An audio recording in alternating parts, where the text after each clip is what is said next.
Pagi hari ini kita akan bahas dari pergerakan market global ya, yang dimana kita ketahui bahwa pada perdagangan kemarin ISG kita berhasil ditutup menguat sebesar 0,43% ya.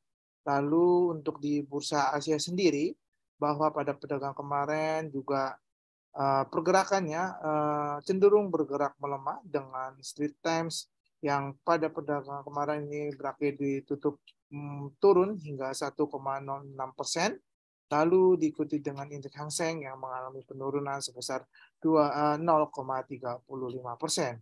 Sedangkan untuk indeks Nikkei pada perdagangan kemarin itu tutup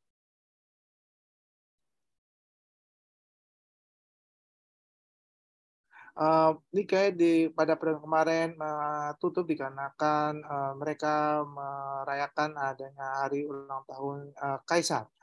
Lalu untuk bursa Eropa pada perdagangan kemarin bergerak variatif ya, dengan indeks DAX mengalami kenaikan sebesar 0,49%, sedangkan indeks FTSE-nya mengalami penurunan sebesar 0,59%.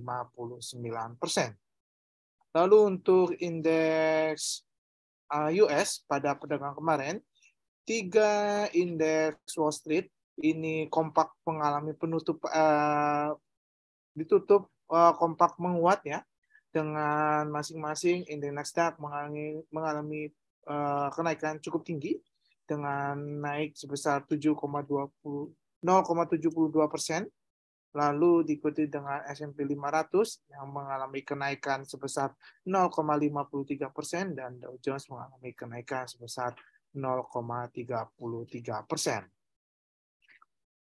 Lalu kita beralih ke harga komoditas dunia, ya, di mana kalau kita lihat ya, bahwa pada perdagangan kemarin rata-rata harga komoditas dunia ini berakhir ditutup variatif dengan komoditas minyak mentah jenis WTI maupun Brent ini sama-sama kompak menguat ya, dengan masing-masing penguatan sebesar 0,84% dan 0,35%. Lalu untuk komoditas batu bara juga pada perdagangan kemarin berakhir ditutup menguat 0,21%. Terus minyak CPO juga pada perdagangan kemarin berakhir ditutup menguat hingga 2,10% ya. Sedangkan komoditas yang mengalami penurunan ini rata-rata komoditas metal ya, yaitu dari nikel, terus yang mengalami penurunan sebesar 4,80%.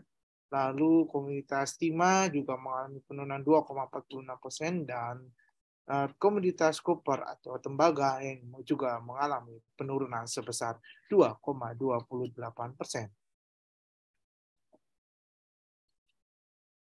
Untuk perdagangan kita pada perdagangan kemarin ya, yang ISG kita yang memang tercatat menguat, namun secara net foreign-nya ini justru mencatatkan net foreign sale ya mencapai 14,55 miliar rupiah. Lalu secara year to date kumulatifnya ini mencatatkan sebesar 255,40 miliar rupiah.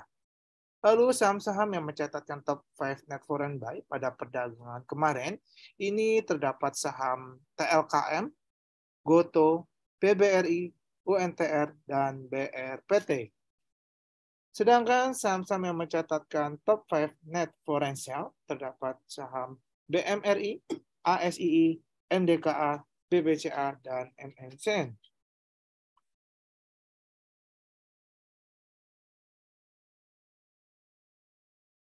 Untuk proyeksi IHSG kita pada hari ini, kami memperkirakan pergerakan IHSG masih bisa melanjutkan penguatannya kembali ya, atau bullish kembali dengan titik support dan resistennya berada di level area 6.745 hingga mencapai ke level 6.907. Dan untuk berita globalnya, kita masih dari perdagangan Wall Street semalam ya, yang dimana kita ketahui bahwa perdagangan Wall Street semalam ini berakhir ditutup menguat ya, dengan di tengah perdagangan pasar yang cukup bergejolak. Selain itu, imbal hasil US Treasury Note mereka yang bertenor 10 tahun ini mencatatkan penurunan sebesar 4 basis point menjadi 3,88%. Saat ini, investor terus mengkhawatirkan mengenai adanya laju kenaikan tingkat suku bunga yang di mana di masa depan ini akan menghadapi sinyal ekonomi yang cukup kontradiktif ya. Dan selain itu, investor juga mengantisipasi mengenai rilisnya data-data ekonomi ya, yang di mana pada bulan Januari yang mencatat yang diantaranya ya ini adanya rilis data ekonomi seperti indeks harga pengeluaran konsumsi pribadi atau PCE, lalu juga adanya pengeluaran konsumen yang akan dirilis pada Jumat ini ya. Lalu untuk berita dari komoditasnya yang di mana kita ketahui bahwa harga komoditas ini komoditas minyak yang yang kembali naik ya sekitar 2%-an ini dikarenakan adanya sentimen positif dari harapan mengenai pemotongan yang tajam ya khususnya di produksi Rusia di bulan depan.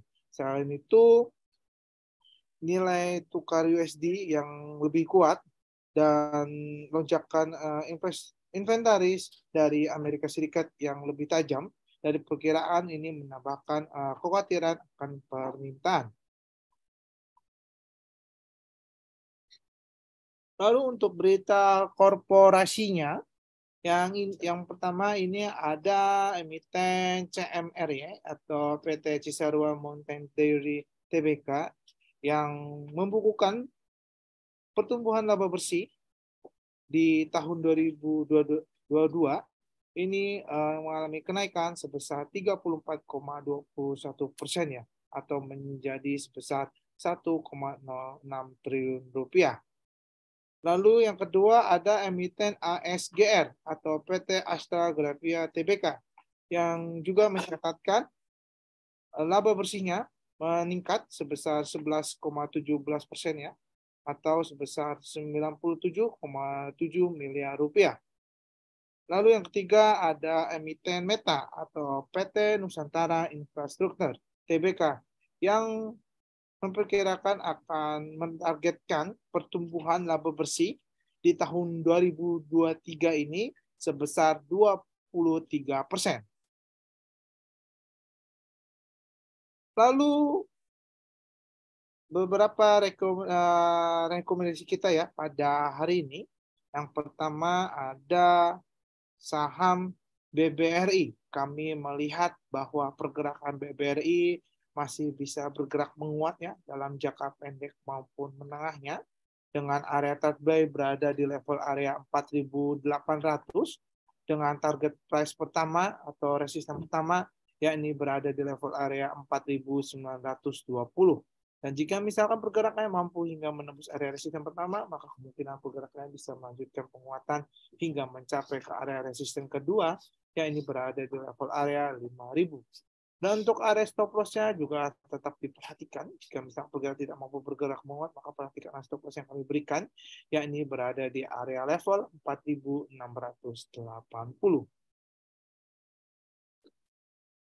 Selanjutnya, rekomendasi yang kedua, ya ini ada saham TAPG.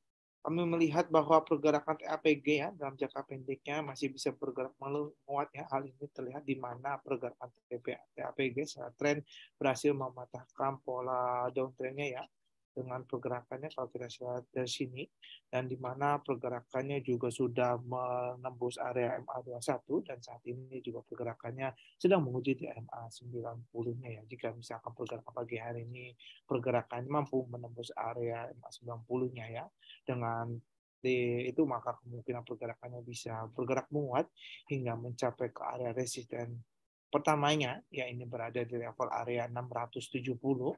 Dan jika misalkan pergerakannya mampu menembus area resisten pertama, maka kemungkinan pergerakan bisa melakukan penguatan hingga mencapai ke area resisten kedua, yakni berada di level area 685.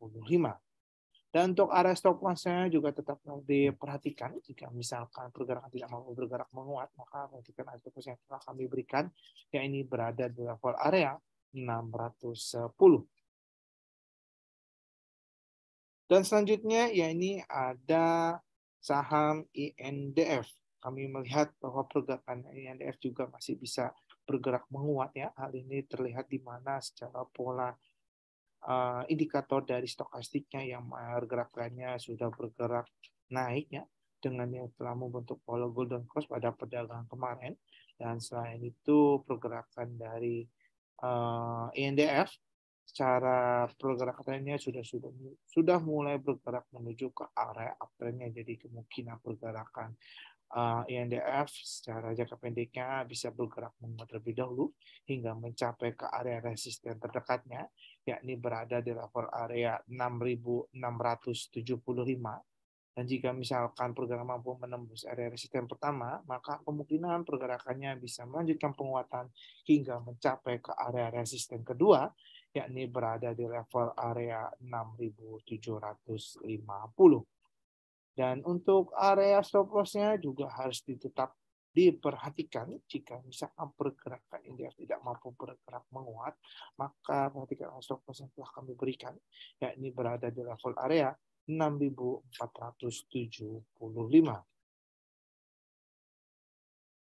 Untuk rekomendasi kita pada 17 Februari 2023 telah mencapai area sell on strength-nya ya di resisten keduanya. Dan selanjutnya ada saham auto yang telah kami berikan waktu tanggal 17 Februari 2023 yang juga sudah mencatatkan area sell on strength yang keduanya ya.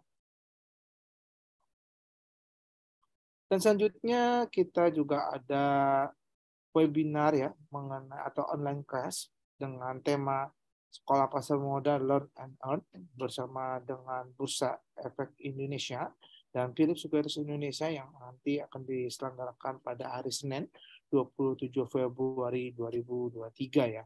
Acaranya dimulai pukul jam 1 siang hingga pukul jam 4 sore ya. Acara ini bersifat gratis bagi Bapak Ibu yang join dengan Sekolah Pasar Modal bersama kami. Silakan langsung melakukan pendaftaran melalui nomor WhatsApp yang tertera di poster, ya ini berada di nomor 0812 8900 800 ya. Dan setelah melakukan pendaftaran nanti link webinarnya akan dikasih. Dan untuk pendaftaran juga harus wajib menggunakan nama lengkap dan email yang valid. Oke, mungkin cukup sekian di sesi yang pertama ya. Kita ke sesi yang kedua, ya ini sesi Q&A. Namun sebelum lanjut ke sesi kedua, silakan untuk Bapak, Ibu, dan teman-teman semua yang memiliki pertanyaan mengenai saham-saham yang mau dibahas pada hari ini, silakan chat di kolom Q&A ya. Akan kami berikan waktu 1 hingga 3 menit ke depan untuk Bapak Ibu memberikan pertanyaan-pertanyaan mengenai saham-saham yang mau dibahas pada hari ini. Terima kasih.